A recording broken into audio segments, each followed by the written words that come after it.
It's showtime.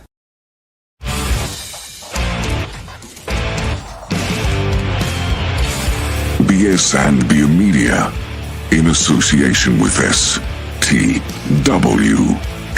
TV, the podcasting network. Introducing the best in the world.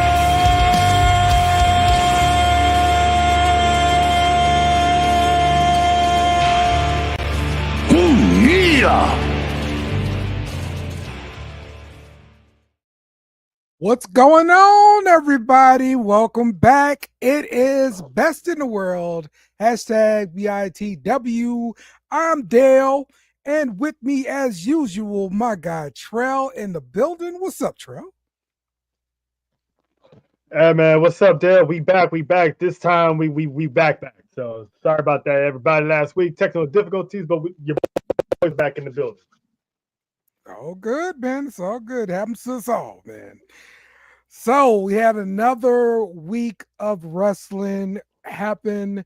Listen, we're gonna start off with AEW and the stuff they got going on right now. The news from AEW. This is regarding the pay-per-view, Grand Slam, right? So yeah, it looks like it's a scheduling conflict or something going on here. yeah. So for those of you who don't know, if you guys follow basketball, the NBA every year has their All-Star game in February, and this year it's going to be Valentine's Day weekend. It will be on the 15th of February, 5 p.m. Pacific time, on TNT and on Max. Tony Khan, I don't know if he did this on purpose or someone on his team didn't let him know what was up. Also booked Grand Slam, which is in Australia, by the way. Right. On that same day, at the same time, on TNT and Max, and it's on tape delay. Oh, dang. So even on Max is not going to stream live. If it's on tape delay, it's going to be at the same time. So if that's the case, then yeah, somebody's going to have to move something, man. And I guarantee you, NBA ain't moving nothing. Well, it definitely ain't going to be the NBA. I mean, come on now. Come on, that's easy there. We know that. So, okay, Tony Khan. Wow, how did this happen, bro? This is unbelievable because like this is a prime acquisition. Both of the sports are prime acquisitions for TNT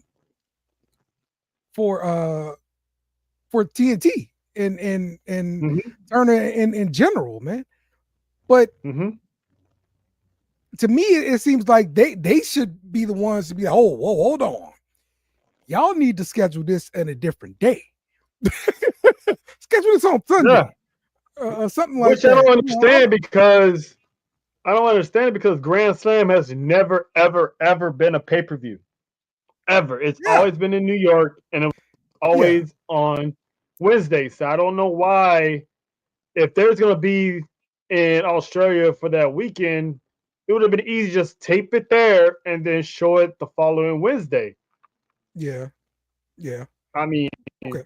If it leaks out, it leaks out, but it would have made perfect sense. So now they're stuck in a conundrum because all eyes are going to be on the NBA and the All-Star festivities. And the coverage for that usually lasts starting in the afternoon all the way until 10, at least on Saturday night, So yeah, that's gonna be an all-day thing there, man. But wow, okay, yeah, it doesn't make much sense to me. Look like everybody missing out on money. So yeah. So I'm wondering what's gonna happen with that because that's I mean, they already struggle with viewership anyway, so you're gonna put that against basketball on a primetime slot on the Saturday night. Yeah, you yeah, exactly. know, good luck with that. That don't make much sense to me, man. All right, so let's talk about the week here with Dynamite. That saw Kenny Omega start off the show versus Brian Cage, and kind of spark back the old rivalry between Don Callis and Kenny Omega. What are your thoughts about Kenny Omega, the way he looked and everything in the ring and everything? His interest kind of threw me off because I wasn't expecting that type of interest. I missed the old, with the Yeah, pyro and all that music stuff. But changed for sure. yeah, so maybe he's altering his style because of the illness or whatever. So I thought personally he looked good. The only thing I would have changed is I guess if I'm gonna talk booking, that's something that Tony Khan doesn't know nothing about because I would have had him.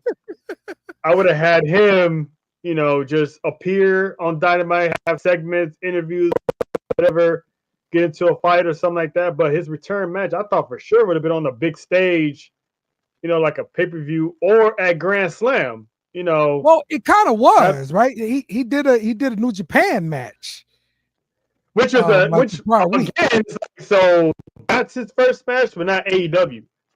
So you know what I'm saying? Like you had him go over there first, and then which everyone can see, and then technically this is his second match back, period. But first time in AEW.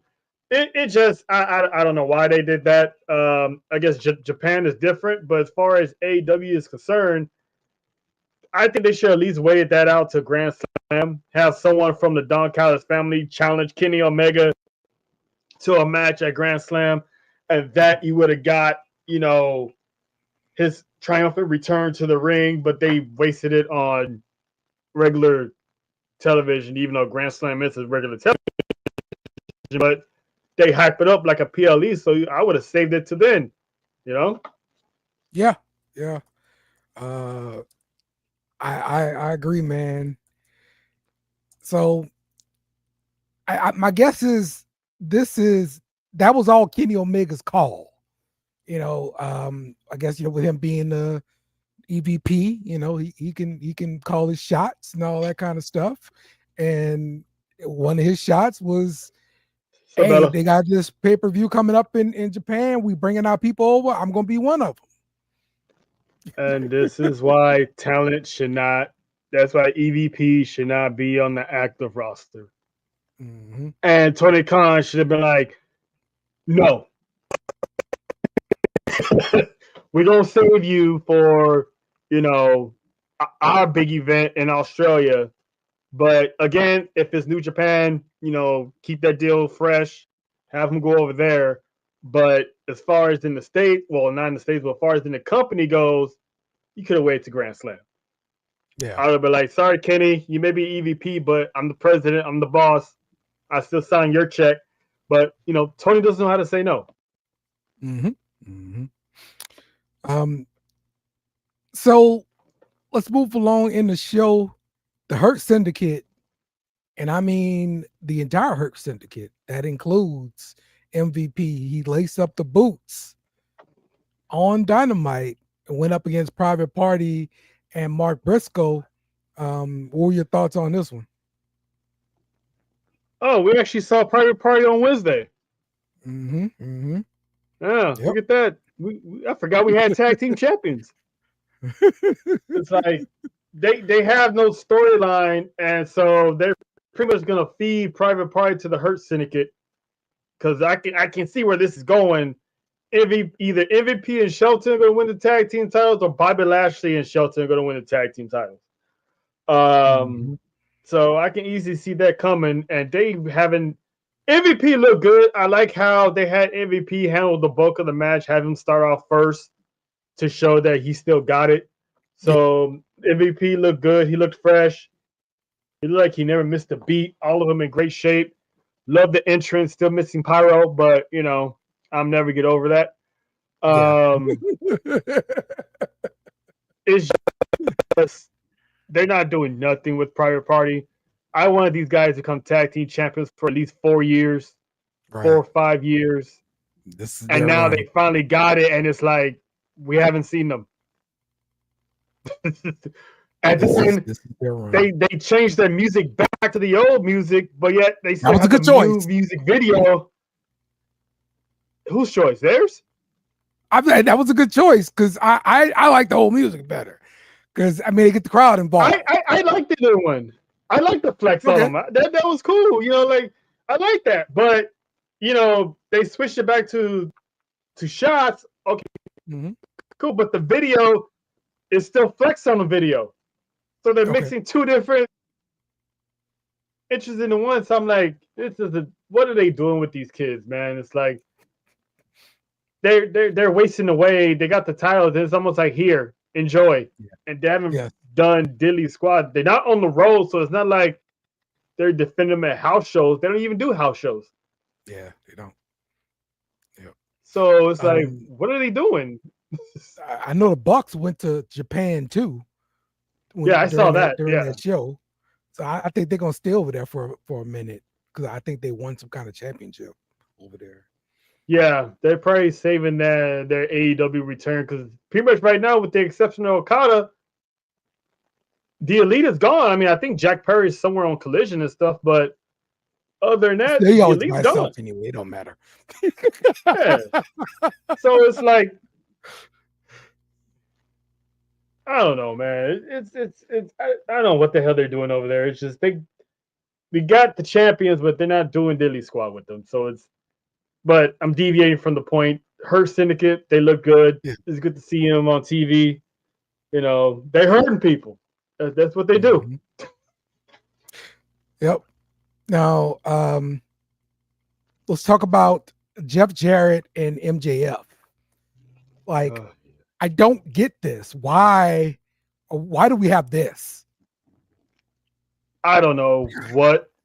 I there's been times I skipped AEW for the past couple weeks, and then I follow it on Twitter, and I keep hearing, why is Jeff Jarrett, you know, he's pretty much his quest for the AEW championship. So I'm sitting there this morning in my office, and I'm thinking, is Tony Khan trying to copy John Cena's farewell tour by having Jeff Jarrett on a quest for the World Heavyweight Championship on his way out as well? So yeah, it feels like they're copying John Cena's retirement tour. Because him and MJF, that promo, it was cringe from Jeff Jarrett's side. MJF is MJF. But Jeff Jarrett, it was like his promos it was hard to listen to. It was like he was trying to force jokes that, you know, wasn't funny. He was trying to make it personal with MJF's mom, and it's like, no, that doesn't sound right. That doesn't sound right. It's like it didn't make any sense. So I don't know where this feud is gonna go. I don't know. I don't know what to tell you. This it's not interesting to me at all. Seeing Jeff Jarrett and MJF. I mean, my only guess is this helps Jeff Jarrett as a baby face, I guess, but that's about it. That's all I could see. I mean, he was better off as a heel.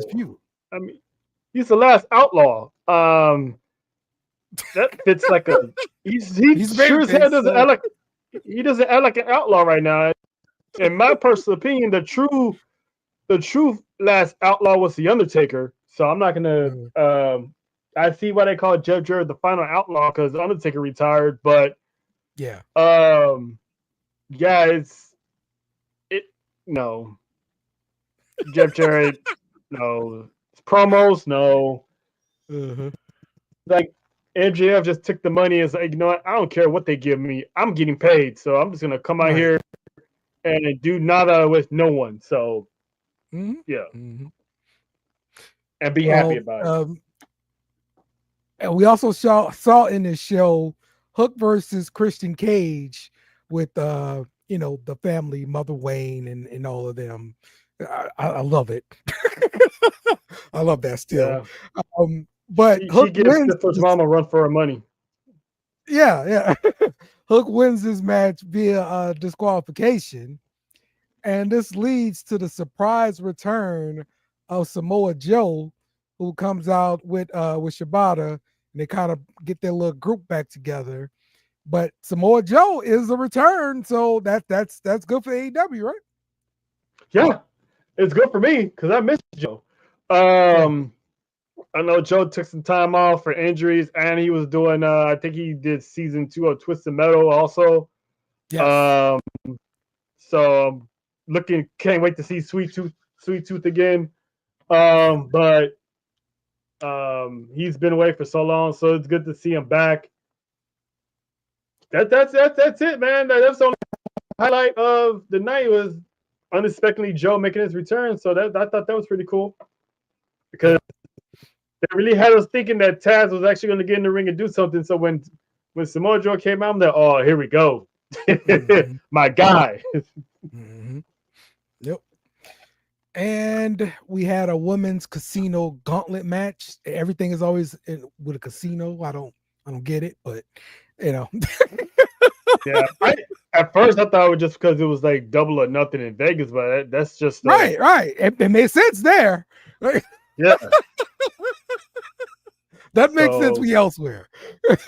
Yeah. So now it's a casino everywhere now, I guess. Yeah, yes, exactly.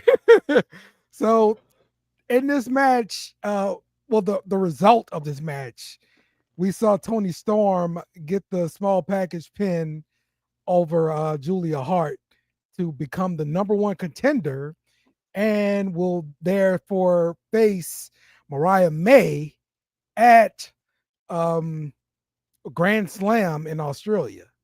So the rookie gets her title match here and gets to go to her hometown.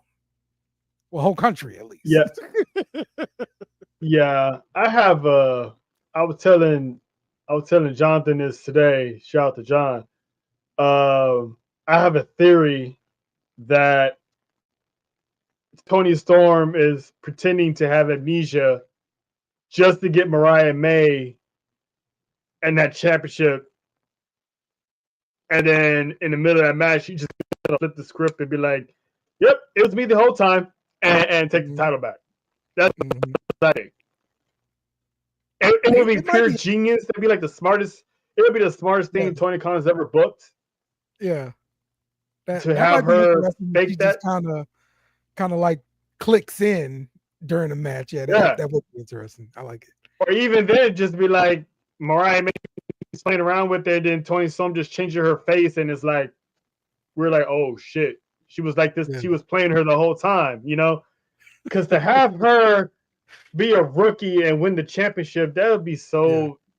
Yeah. It'd be kind of comical, but at the same time, it's like, I mean, wouldn't it be better if she just con her way back into back to the championship? Yeah. So pretty much lose the title in Mariah May's backyard, only to win it in her backyard. Right. You know, that'd be a good piece of booking right there. If we're really getting a new Toni Storm every time she loses a title, I hope she has the more title reigns than Charlotte Flair. Because I'm freaking interested. Okay, Toni Storm is doing good work, man. I'm not gonna lie. Shots fired. Shots fired at the Queen. I mean, it's good work, but I'm anxious to see. I'm anxious to see how that turns out. Yeah. All right. To end the show, there was a championship match between Jon Moxley and Powerhouse Hobbs. And of course, as we can all predict, Death Riders come out and mess stuff up. So, but still, Jon Moxley's still a champion. The show goes off air with rated RK. What is it? Rated FTR. Yeah. I mean, Rated same difference. FTR. Same difference. They come out to check on Powerhouse Hobbs after Dynamite goes off the air. Yeah, I mean, look, nobody really believed Powerhouse Hobbs had a chance to win the championship, honestly. So, I This is assume they're gonna basically support a rematch. This is basically a rematch. They ran it back from when Hobbs got injured the last time he faced John Moxley. So it's basically what it was. It was a rematch. But they hid behind the casino battle royal to have him win, which again, I don't know why he wins it and then a week or two later he's already challenging for the title. It's like these number one contendership matches, why not have the person win it and then book it for the next pay-per-view? Why is it the next following week on weekly television? You just pretty much giving away these matches for free. Yeah. And finally the announcers, they finally brought this up, the elephant in the room. They don't even know if the championship is even in the briefcase. Yes, exactly. They finally brought that Nobody up. They has finally checked mentioned on it. Nobody They has checked finally on mentioned it. when they It's hold like, up we the don't even know if it's in championship, they there. I'm hold like, up the damn briefcase. exactly. Yeah. So she could be walking around with an empty briefcase. Yes, She loses. part of the job for the referee is to make sure that this is the title, so that way we can hand the title to the rightful owner. And what if he loses? They just open it up and be like, surprise! There's nothing there. Yeah. I don't know what the hell Tony Khan's doing. That championship should have been at least revealed every title match. Take it out of the briefcase, and then when he retains it, Marina Shaffer puts it back in the briefcase, locks it up, handcuffs it to her wrist, and then go on about their business. But right now, it's just a small ass briefcase. Yes. I'm just anxious to see how this is gonna play out when he loses. Are they gonna win the briefcase? I think we all are. I think we all are, man. It's insane. What did you think about the venue that AEW chose this week? Looked like a smaller kind of venue, and people standing room only upstairs. I like it. It reminds me of how NXT runs their shows on location, which I should know. I was there at the Shrine. It was just like that. It's the same way TNA hosts their venues. They know their size of audience. They know their ticket sales. They know they don't sell much, so they do it like that. So I actually liked that venue. It actually looked jam packed. Yeah, it did.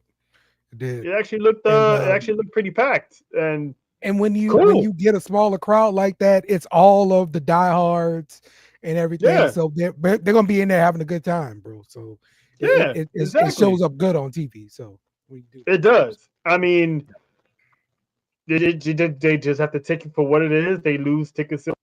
They're not selling out like they thought they would, and I think they still trying to sell out. They haven't sold out Australia either. So I'm anxious to see how the crowd's going to look at on you definitely should day. not be going all the way over to another country if you can't sell it out. I guess they're banking on on that side, on the outside of the United States, the fan base is going to be bigger. So I'm guessing that's what they're banking it on. But the fact they chose to go smaller, good business move. Very good business move, because now the hard camera side actually got people. Yes, exactly. So I like it. I like it. Good for them. Yep. Because actually, when AEW came to Little Rock, we totally did not even go to our seats. We went to the hard camera side. We found a good seat. Nobody checked tickets or nothing. There was nobody there, bro. So you was like on the front row, or? No. I was still like, I wasn't on the floor. I was in the stands, but I was in the hard camera section. So it was nobody sitting over there. So we got a closer seat, way better seats than what I paid for. So yeah. Oh shit. Yeah. Damn. I mean, hey. Yeah. Well. Yeah, by how the mighty has fallen since 2019. All right, man. Let's talk some WWE. Let's start off Yes. with this news of the partnership with TNA. That was announced as a multi-year deal. So you're going to continue to see talent from NXT and TNA cross over into PLEs, into their different shows, and just house shows and stuff that they do too. Like you're going to see them traveling together and all this kind of stuff. So I've been enjoying the partnership so far. I'm glad to see that it's going to be around for a while. What's your thoughts on it? I love it. I was excited when I was going through Twitter and I seen. I was like, "Yo, snap! Mhm. It's a multi-year deal too." So ain't because I was always wondered when the partnership was going to end, if it was like temporary. Because we was going to the new year. I'm like, oh, no, I haven't seen any TNA stars lately, and then obviously, the Knockouts Knockouts. champion made her Yeah. appearance on Tuesday. So I'm like, Mhm. oh, so was it just Jordan Grace? This is gonna be an annual thing. And then sure Yeah. enough, the announcement came out that the partnership is gonna be multi-year. I'm like, yes, because I'm telling you, the moment they made that announcement, a whole lot of TNA talent took to Twitter and was like Natasha Steele, she was like, oh, maybe I can do this. AJ Francis is like, oh, who you want to see me choke slam on over there? And then and Bailey chimed in, and Brian Myers chimed in, Finn Balor chimed in. Friends are going to be able to see each other in network, and it's people. There's so many people I follow. They were doing their own fantasy bookings on who they want to see go against who. And look, man, I said this since the first time I stepped foot on your show. I just want to see Moose. Yeah. Yeah. Moose versus Oba. Yes, if that's the case, yes. Whatever it takes to get Moose on WWE television, I want Moose on Yeah. TV. Him and Oba would tear it up. Oba and Jake Whew. something would be nice. You know, Whew. That'd it's be a it's great it, match, bro. it's crazy. And then Joe Hendry, he had the championship match this weekend. So needless to say, he might pull up to NXT or the Royal Rumble as the Yep. heavyweight champ. They haven't had a Right. TNA heavyweight champion pull up in the Rumble yet. That's true. That's Why true. not be Joe That's Hendry? true. Why not he be the first one? That's true. You had a knockouts champion a couple times with Mickey James and Jordan Grace. So yeah, it makes Yeah, sense, man. I like it. I I, like it. I'm looking forward to it, man. It's and now with TNA coming to LA in March, Oh, they coming it's like back. Same man, same venue? no TNA's never been here. Okay. I'm my bad. I mixed up NXT and TNA. Yeah, no My bad. TNA they're coming in Okay. March. All right. Now it's like I should get tickets for that because who knows who from NXT might show up, Yeah. that day or who's scheduled, So Yeah. I'll that's be something curious if to they look booked the out for. same venue NXT did when they were there. Actually, it's gonna be in the same. It's gonna be on the same block.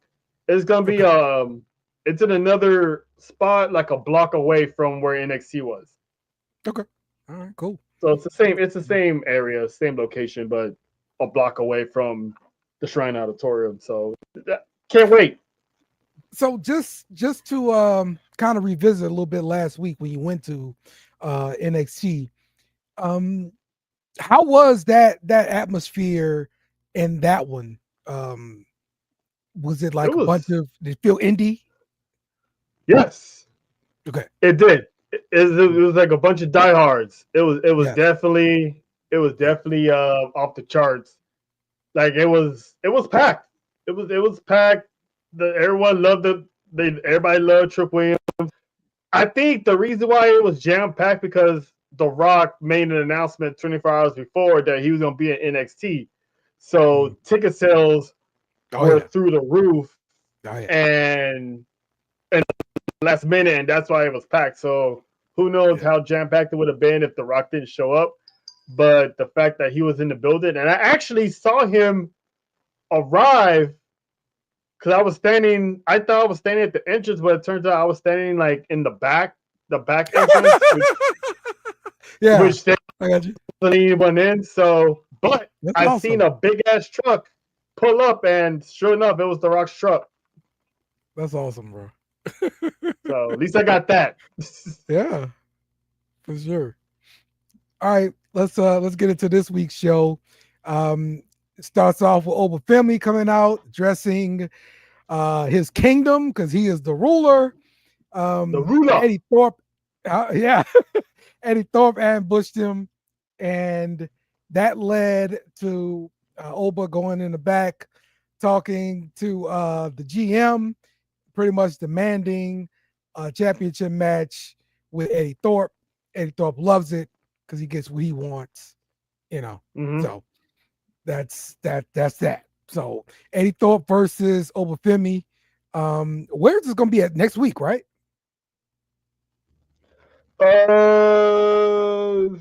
Yeah. Okay, yeah. All right. So what's your thoughts on this one coming up? I like the Eddie Thorpe character.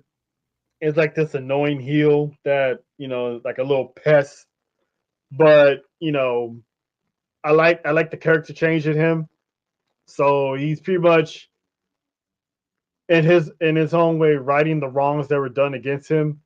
So Trick Williams is out the picture, so he still wants that one-on-one shot for the championship. I mean, let's call it a spade for a spade. The man's going to get destroyed next week. Let's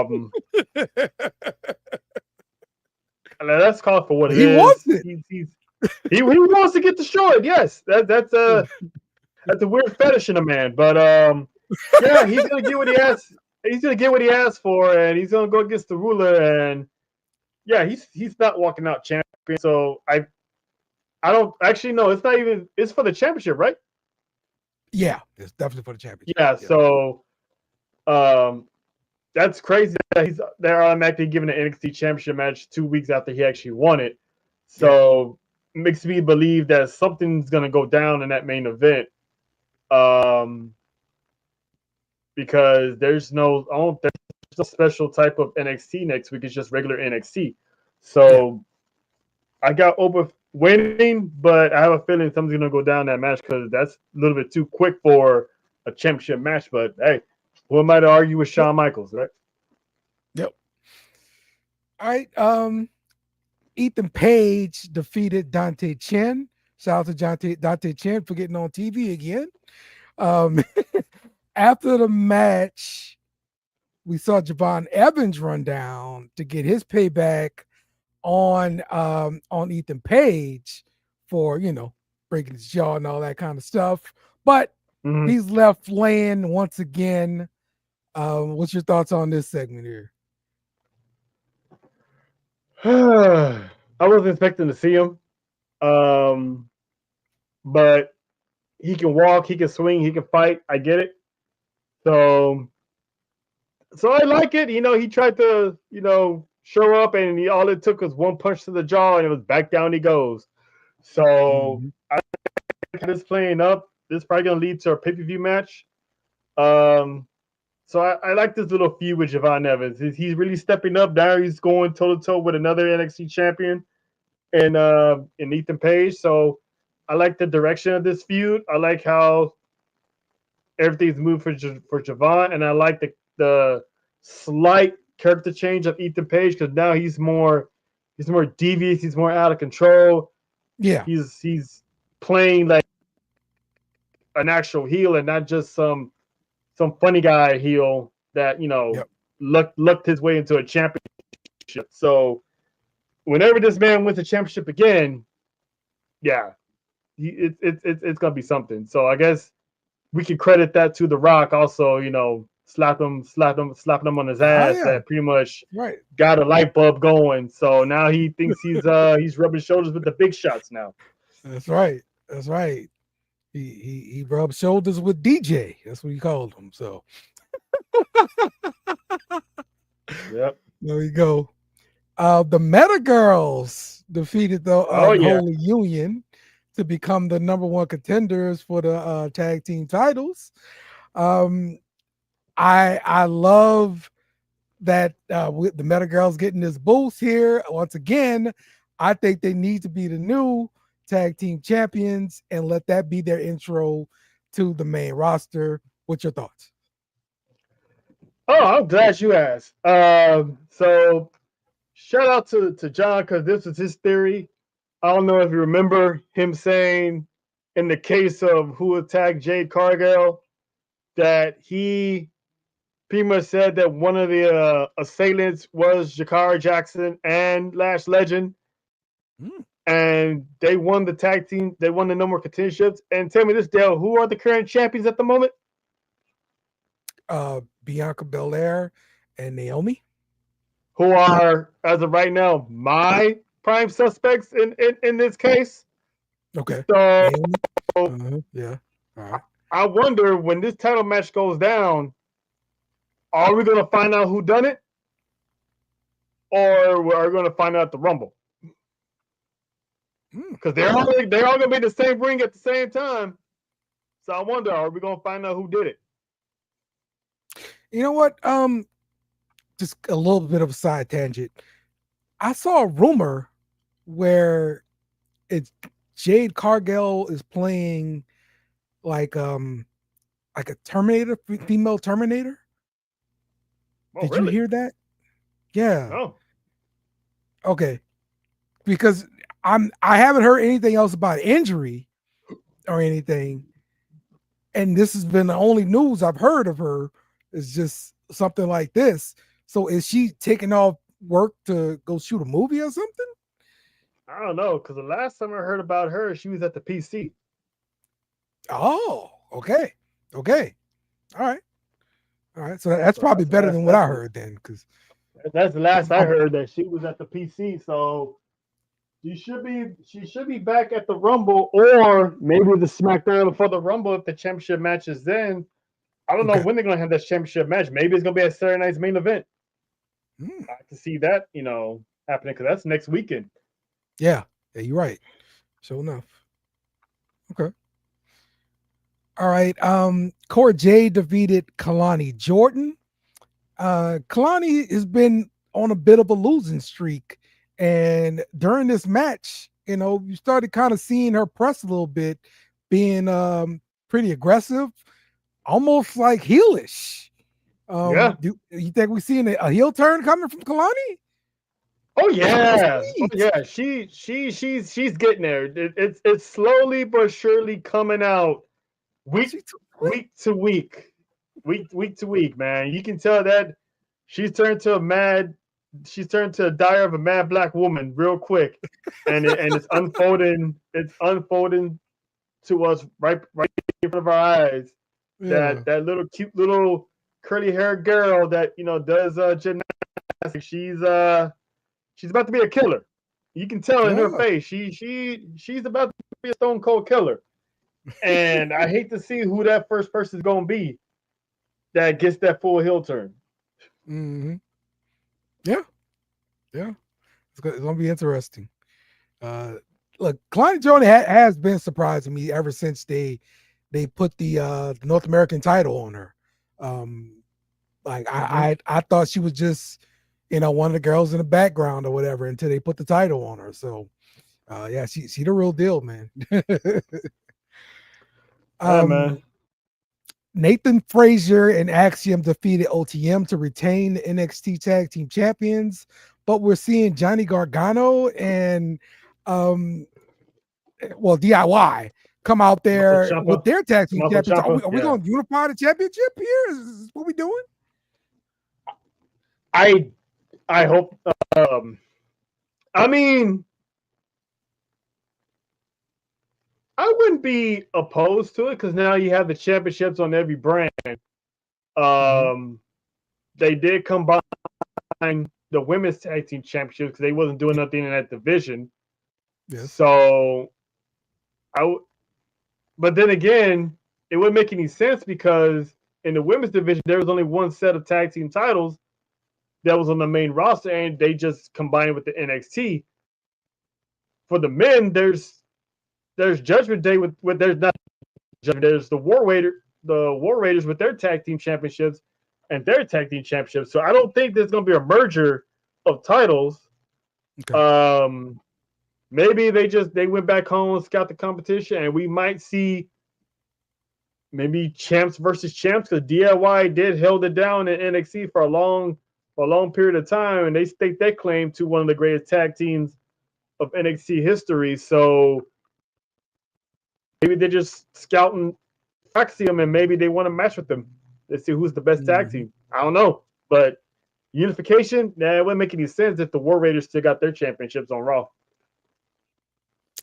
And to end the show, Bayley comes out and interrupts the former champion, the Prodigy, Roxanne Perez. They get into it. I just believe this is now going to be Roxanne Perez's intro to the main roster now, because Bayley will have a championship match, right, on SmackDown this week. Yep, against Tiffy time. There we go. I can guarantee you Roxanne Perez is going to show up for that. Yep, and I said this last night. And I said it last night, and I said it on Tuesday. This feud is a way to get Roxanne Perez on the main roster, and who better than have a feud with pretty much the NXT original that pretty much put the company on her back when the rest of the four horsewomen got promoted. She left behind to carry the banner of NXT. So, yeah, I can see Roxanne Perez pulling up and costing Bayley, and maybe we have a match. Maybe at Saturday night's main event, they see each other again at the Rumble. But to have, the role model versus the Prodigy, that story itself is going to be gold. Yeah. Yes, indeed, man. It is. It is. And I think I like that it's different. Nobody's really debuted this way with some beef that happened on NXT. You know what I'm saying? It's always been, the NXT champ or whatever shows up, picks a fight with somebody or whatever, on the main roster. So this is pretty good. Yeah, because I was wondering, all right, Trick Williams lost, Roxanne Perez lost. How are they going to get these people, how are they going to call them up? Trick Williams is going to take some time off, so I won't be surprised if we see Trick Williams at the Royal Rumble. That'll be his first appearance. Have him, go home, rethink strategy, recharge himself, and come back for the Rumble, which is pretty much in 2 to 3 weeks. So that'd be a good time to take some time off and get promoted that way. Roxanne, she can start right away and just have her beef with Bayley. Yeah. That's a good way to ease her right on in to SmackDown and become like the new girl on the block. And way become the new girl on the block by going against a woman who's pretty much held the women's division down during the pandemic on her back. So it's going to be something to see, man. I can't wait to Friday. Absolutely. So let's revisit SmackDown. And we saw a brawl between Kevin Owens and Cody Rhodes. Of course, they're still going at it. Jimmy Uso came out and saved Paul Heyman from the Samoan Werewolf. Yeah. Jacob Fatu and Tama Tonga. He's going to get beat down again. The bloodline. Right. It was no solo to be found. And Fatu and Tama Tonga was out there off their leash. And it was a scary time. So, but Jimmy Uso is freaking goofy, bro. That dude is just a big goofball. That's Big Jim, man. That is Big Jim. He didn't have to. I don't know if you're gonna get to it or not, but he didn't have to cook Carmelo Hayes like that either. Yeah. Cut the hell out of him. Yes. Also good, man. Jimmy Uso is a real funny guy, bro. He needs a solo run as well. It's not fair that Jay's the only one getting his solo run. So it's about time Big Jim start having some matches on his own, start having some beef on his own outside of the bloodline. So it's good. It's good. Yeah, He deserves it. yeah. Be nice, man.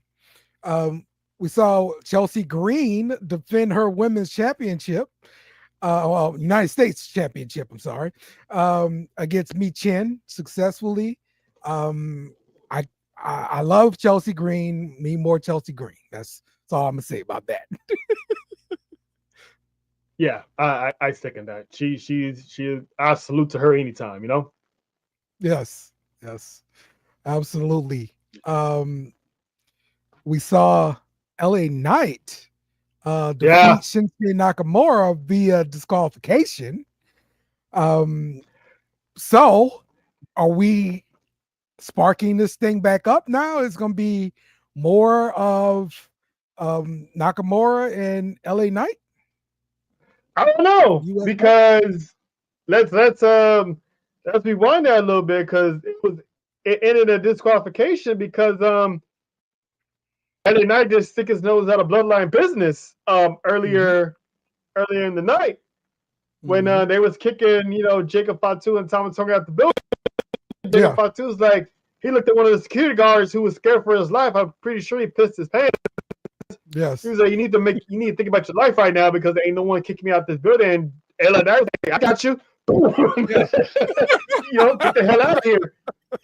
And the moment he did that, I'm like, yep, that man's gonna pay for it later. And sure enough, he got his ass handed to him later on in that match. So this might spark LA Knight taking on the bloodline again. Because with Jay and Samuel on Monday Night Raw doing their own thing, Jacob Fatu, Tama Tonga, they still here until Tonga Botch gets back. It's just those two, so they still gonna be running roughshod over the roster. So I don't know where Shinsuke falls into this. I think that should have been it for LA Knight getting that title back. Now his focus is gonna be on Jacob Fatu. So hey, just sometimes you just gotta, like Booker T always says, just gotta mind your business. if he mind his business, he'd be champ right now. So and that's something I forgot to bring up before we continue here. Corey Graves back in NXT. Oh yeah. I was surprised. Me and John was surprised to see him at New Year's Evil, and it turned out, he was being moved because he got put down at NXT because Netflix has McAfee and Michael Cole, and then Wade Barrett and Joe Jetator is on SmackDown now. So it kind of looked like he got demoted, so to speak, and he wasn't happy. So he took to Twitter, aired out his grievances, said he had a lot to say, that he's going to be at NXT. About. Very surprised. This was a work. Yeah. I thought this was a work. I'm like, okay, they're going to set him up for a comeback, because there was rumors that he was training for a comeback, and he was, I think, medically cleared.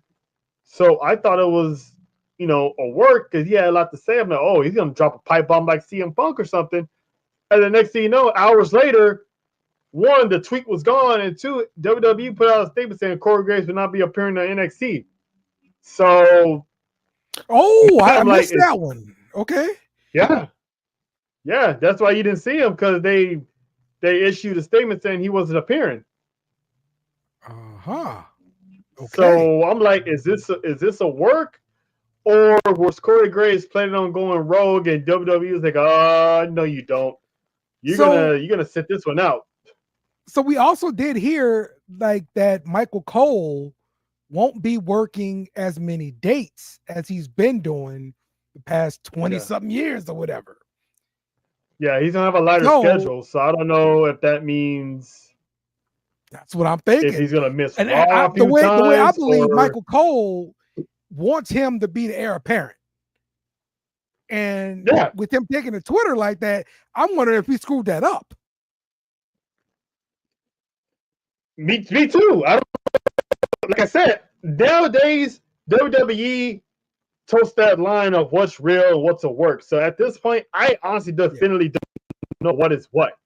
So if Marco's doing less dates, somebody got to do play-by-play. I don't know what that means. I don't know if that means we're gonna get, because characterized Graves doesn't like Pat McAfee, and maybe personally he doesn't like him either because he came in and basically took his spot. I don't know. So there might be some personal real life animosity from Graves to Pat McAfee. I would love to see a match with those two. I think that would be kind of entertaining. They can somehow make personal and turn to a business, but I don't know. Right now, if I don't see WWE coming out with a statement saying Corey Graves has been released, I'm still gonna think it's a work. Okay. I think it'll be a mistake to release him for sure. Yeah, no, they're not gonna do that. He'll be an idiot if he gets himself fired, because where is he gonna go? TNA got their announced team. He ain't doing AEW. If he does, he's gonna go straight to Collision. So it's like he's not. That's, I mean, I don't blame him for being upset. If he's truly upset, cool. But WWE doesn't play about airing their dirty laundry on Twitter. So yeah, you're right. You're right. You're right about that. I honestly don't know what's happening here. I really don't. All right. Does the deal with TNA give WWE another inside track for their talent, just like with WWE ID? I think so. I always said when they start this partnership, it was pretty much WWE's legal way of poaching or scouting, future talents. It's like their way of doing it legally, but they do it with the partnership, not only helping TNA grow, but also hey, if you ever want to leave TNA, you already know what our system is like. You already know what the PC is like. You come on over here. That's where Jordan Grace is coming over there. So it could, because it really could. They could see somebody in TNA that's not being used, or they just there, and Sean can be like, I like that girl. Let's bring her. If let's bring her back. Because I forgot who it was, but somebody from TNA had posted a picture of herself when she started out in NXT. So, sometimes you leave the company, reestablish yourself, and you come back as a different person. Yeah, absolutely. Absolutely, man. All right. Let's move forward to Raw here. First off, I want to say the exact runtime of Raw was like 2.5 hours. And I thought that was a pretty good time. Like, it wasn't too long, and wasn't like real quick either. I think that's, if they can keep it around that area, I'll be good with it. Yeah, it's basically the time's gonna vary week to week. Right, I know it is. Because if they have a heavy loaded Monday Night Raw, it might go to 3 hours, maybe a little bit over 3 hours. But I like the fact that it's on Netflix. Even Triple H said it. They have that leeway of, they can play around with the time. So this week it's like they got all their stuff in. They didn't have to fill, the show with BS that didn't make any sense just to fill up the 3 hour time slot. And you didn't have to worry about, running out of time, going over, or stuff like that, because they control their own time. So this one was like, they got everything they wrote in, they got everything out, and however it ended, that's how it ended, and it went 2.5, and I wasn't mad at it. I wasn't mad at it at all. It was a solid show. It wasn't no BS fillers, no BS segments that didn't need to be there. They still had the commercials. It ran smooth. I like that. I need to see how long it's going to be next week. Will it be 2 hours next week? Maybe it'll be 3. Who knows? Mm-hmm. All right. So Raw kicks off, and it's CM Punk coming out, declaring he's going to be in the Royal Rumble. Seth freaking Rollins comes out, declares he's going to be in the Royal Rumble. Drew McIntyre comes out, declares he's going to be in the Royal Rumble. All right. It's a stacked Rumble. It's a stacked No, it will be. Rumble. But the thing I like about it is there's going to be beef inside the Rumble. It's not just going to be random, people or whatever. When you see these two people, come face to face in a Rumble, it's beef, real beef there. Yeah. Oh, yeah. And it's going to be, like I said, it's going to be a stacked Rumble because it's going to be everyone who actually deserves to be in the Rumble. There's not going to be Akira Tozawa, in the Rumble when he shouldn't be in the Rumble. There's not going to be like the Creed brothers. They're not going to take a spot in the Royal Rumble when they don't really need to be in the Rumble. No Angel Garza, no Humberto. So they actually, it's going to be and they might have, I'm hoping there's going to be a few from TNA pull up. That'd be nice. And definitely some from NXT. Like I said, Chuck Williams getting his graduation. Yes. Get up to NXT. Maybe Ethan Page. Yeah. Maybe Oba. So it's going to be a stacked roster because, Roman Reigns is in there. LA Knight's going to be in the Rumble. So it's I'm still holding out hope that The Rock pulls the wool over everybody's eyes and shows up in the Rumble. Yeah. So I'm very excited for this Rumble. What are the chances that Omos shows up in the Rumble? Because I saw he was doing some work in Japan. I think he might be in Japan for a while. Okay. Yeah. He doesn't need to be in it. I think right now he's finding his footing over in Japan. He's one half of the tag champs. So, okay. Yeah, he wants some gold over there. So he's doing good right now. I think just let him, be in China for a while. Oh, no, I mean, not China, Japan for a while. So, yeah, I wouldn't expect to see him at the Rumble. All right. And the highlight of the night here on Raw, we saw the debut of Penta. He had a match versus Chad Gable. I thought that was a perfect opponent for him.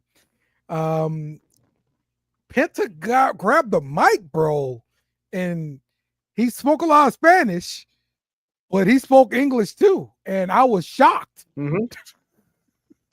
Yeah, I was like, oh, he's actually going to talk. Right. And then he said, thank you, blah, blah, blah. And then, it's San Jose, so, take that for what it is. So he did it Spanish. I'm like, nice. They're giving this man time to speak. Yeah. So man. That was a nice gesture for, WWE to, let him talk, let him welcome to the WWE universe, introduce himself. And his family, his daughter ringside. That was a nice moment. Because I was like, why they keep showing that girl crying a lot? I'm like, oh wait, that's his daughter. Okay. That was a good match, man. His intro, oh man, that was nice. That was everything I was hoping for on this debut. I'm like, please let it be nice, and it was, man. That fire and doing the settle miedo. It's not gonna be long before everybody knows that. Yeah, I mean, look, a good portion of the crowd already knew it. So I mean, look, Penta is over still, bro. Like I think back the first time I saw him, maybe 2013, 2014, something like that. Watching Lucha Underground. I was so into Lucha Underground, bro. Lucha Underground was amazing. Yeah, me too. I actually been to a show once. It was awesome. Yeah, bro. Lucha was so amazing, bro. So yeah, I was totally into that junk, man. 100%. It was good. Didn't like when you saw Penta, did you feel like, man, this is weird? Like, because you're so used to seeing him in AEW with his brother, Yes. With the pyro. It's like, didn't it feel weird to see him on Monday? I'll tell you what I thought was weird, and I never thought I was going to see it in WWE. The chop off in the middle of the ring, him and Chad Gable just exchanging chops. I know I remember seeing an interview with Triple H where he says he hates that.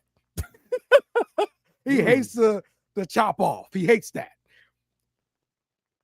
I mean, either he caved in or they went rogue and did it anyway. I don't know what it was, but that was awesome. That was awesome.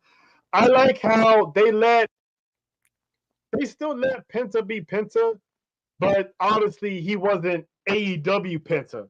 You know, he wasn't doing too much crazy stuff, but yet he still did enough to show the world, like, yep, that's definitely, he's not watered down, is what I'm saying. It's like, you still get that Penta that we known from TNA, from AEW, going over the top rope, doing the Mexican Destroyer, which was awesome, by the way. So, and doing this arm breaker move that he's always done in AEW. It's like, all right, they don't have handcuffs on this guy. So, and I'm like, when I'm looking at the entrance, I'm like, yeah. And then when I looked at the entrance, I'm like, man, his brother should be with him. Yeah. It's gonna happen. It's a matter of time. Just a matter of time. Yeah, man. Someone Free said Ray Phoenix. That's all I gotta say.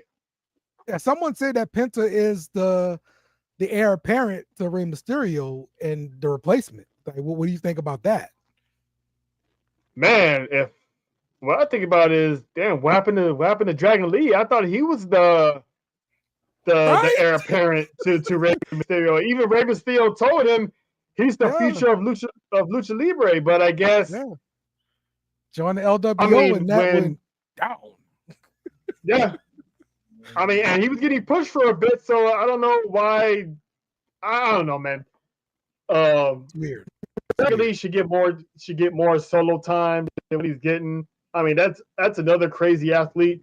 Him and Penta will put on a match that will entertain thousands. So I'm looking forward to that. But I mean, they found their guy because he already sold merch before he stepped foot in the ring. They was already selling his mask, t-shirts. Yeah, man. They're already selling off the shelves. Yeah. And by the way, how many masks did AEW sell of Penta? Right. Settle. Right, bro. Like, Tony, dude. The Lucha Brothers that, bro. were like one of the best teams in AEW, and they did not market them at all.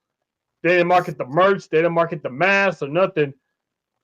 Penta signed to WWE, and he was already selling. Yeah, Penta signed to WWE, and he was already selling merch before he went through the curtain. Yep. The machine is gonna push that sucker. Get that money. Oh yeah, he's getting paid. His kids are already set for life already.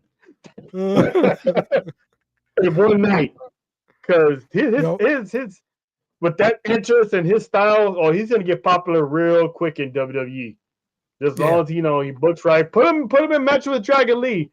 If he turns heel later on, let him turn heel. Let him go one-on-one with Dragon Lee, and I guarantee you're gonna see a show with those two guys, or him and Rey Mysterio one more game before he retires. Yeah. Yep. And let's see that. We saw Lyra Valkyria defeat Dakota Kai to become the first ever women's Intercontinental Champion. I thought she needed the win more than Dakota. Dakota's like, she's got like a groundswell of support right now because of her podcast and stuff. And she's got this babyface thing going. But I think Lyra needed it a little bit more, even though she is getting reaction from the crowd. They're doing the woos and all that kind of stuff. But I think she kind of fell a little bit more in the background, and the title's going to help push her forward a little bit. What's your thoughts on it? Yeah, she's going to be that workhorse champion that they need in that women's division. I'm not saying Dakota Kai wasn't going to be one, but she's a former NXT Women's Champion. She came into the main roster. She kind of beefed it with damage control a little bit. Not damage control, but Pure Fusion Collective. Kind of, had a storyline with that, and she hasn't really been seen. So when she got announced as being part of that tournament, it was a foregone conclusion to me that she was at least going to be in the finals. And what better way to get her going by having her the first ever Intercontinental Champion, Women's Intercontinental Champion, and she's going to carry that division, that mid-card division on her back, and she's going to give you good matches. So I'm happy for her. I think business-wise, the right woman won. And I think this is my theory is this loss is going to plant the seeds for a Dakota Kai heel turn. Because she got tired of being overlooked. She got tired of coming up short time and time again. I think this is probably going to set her off down the road, and she's probably going to take it out on EO. So break up damage control. Yeah, because Asuka's not back yet. Kairi's on the shelf with an injury. She had her surgery already.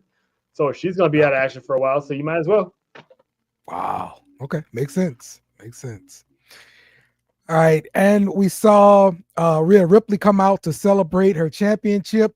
And Bayley comes out to get in Nia Jax's face when it looks like Nia Jax is declaring for the Rumble and everything like that, and talking about she's going to challenge Rhea Ripley.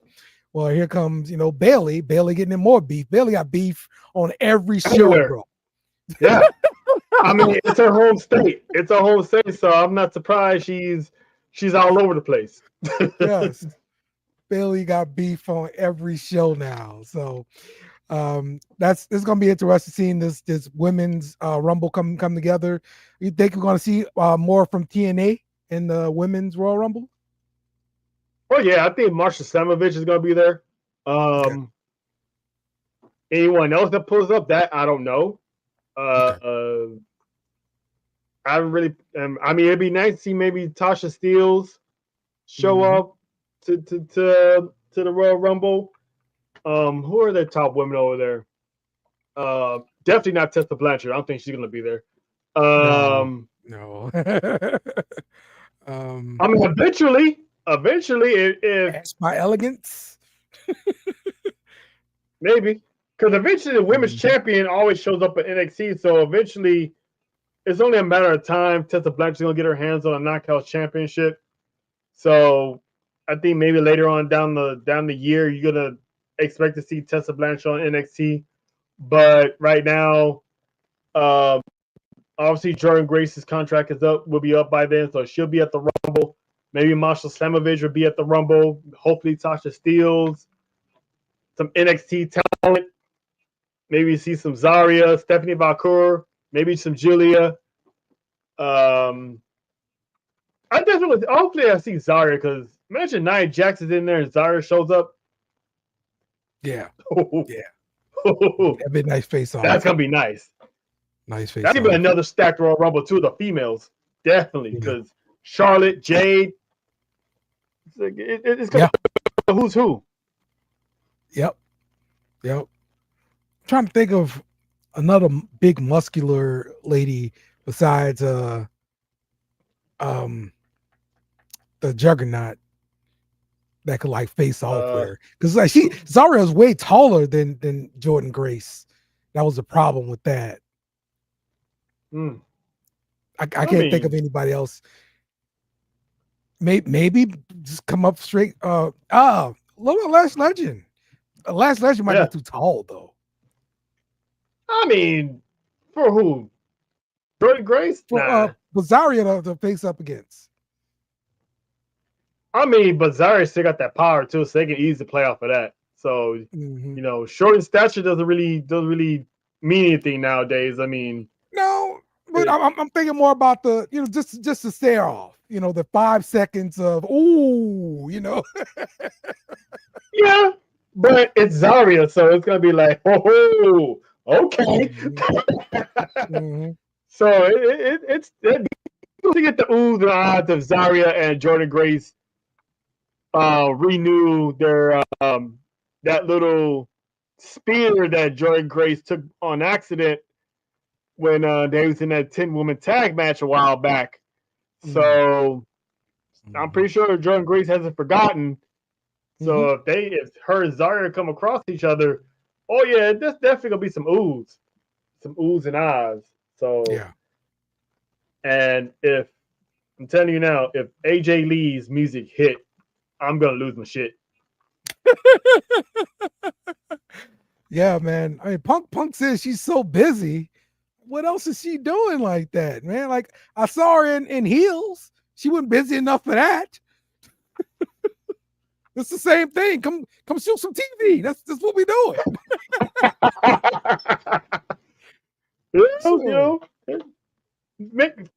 Film a Royal Rumble segment. You know, like same thing. You who think knows, man? Anybody like Nikki Bella or anything like that? I mean, there was a thing I heard about a possible return for the Bella Twins to WWE. They're trying to, I guess there's rumors of them making a comeback or whatever. I can see them going in the Rumble, but I hate seeing, too many legends pull up in the Rumble because, it takes the slot away from the talent. And now with NXT, the main roster, and TNA, there's so much talent. A lot of people. Yeah. Coming. So if they're legitimately making a comeback, all right, cool. Put them in the Rumble. But if it's just one of those one-off appearances, don't wait. Don't take someone's spot. All right. Let me wrap up with this question here. Do you think we will see Ava in the ring again?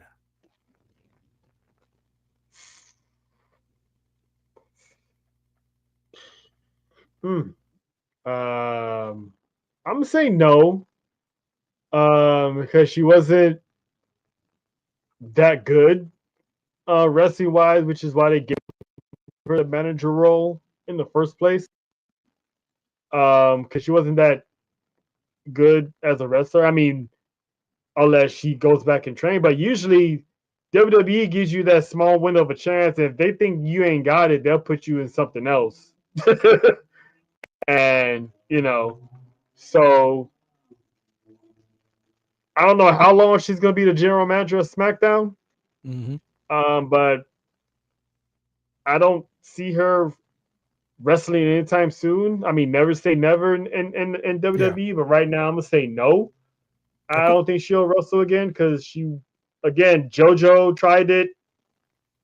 Didn't work. She became a ring announcer. I don't know if Samantha Irvin tried it or not, but for some reason WWE only saw her as a ring announcer. Yeah. So when you're down at that PC, if you ain't making any progress, so they see you're not. If it's not your calling, they get rid of you or they find you something else to do. And she's been good as a general manager. Her acting is right, good. Her acting's fine. Yes. So I just know it's not gonna last forever. That's the whole thing. I mean, we're not gonna have a Teddy Long when he's like the longest reigning SmackDown general manager. Yeah. So she's not gonna be there for long, but she can always be somebody's valet, though. Man, just put in the bloodline.